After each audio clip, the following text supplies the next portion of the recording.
عید قربان ٹپس۔ کوشش کریں کہ گوشت میں سرخ مرچ کم استعمال کریں۔ گوشت شوربے والا پکائیں جو کہ زیادہ فائدہ مند ہے۔ ہارمون سے متاثر خواتین گوشت میں ادرک، لہسن، ہلدی، کالی مرچ، دھنیا، پودینہ کا استعمال زیادہ کریں۔ سرخ مرچ اور دیگر مسالے کا استعمال برائے نام کریں۔ گوشت کھانے سے اگر بلڈ پریشر بڑھے تو سونف، زیرہ سفید، الائچی سبز کا قہوہ لیا جائے۔ گوشت کھانے سے جسم پر دھپن نکل جائیں تو فوراً گلاب کی پتی، زیرہ سفید، الائچی سبز، سونف، ثابت دھنیا کا قہوہ لیں۔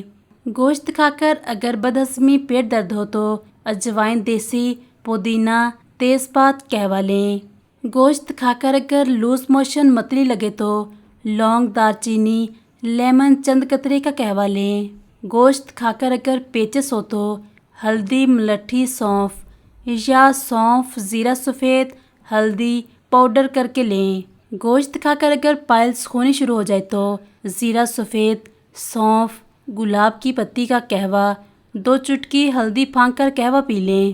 گوشت کھا کر اگر ادرک، پودینہ، اجوائن، دیسی کا قہوہ معمول سے لیا جائے تو بدہضمی، ڈکاریں، درد، اپھارا، لوز موشن وغیرہ سے محفوظ رکھے گا۔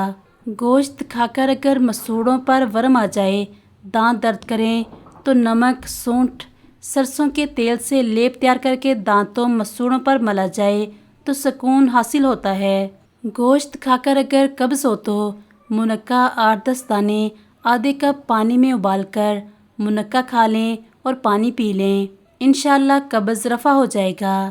چھوٹے بچوں کو گوشت کے ساتھ صرف پودینہ، زیرہ، سونف، بڑی الائچی کا قہوہ دیا جائے۔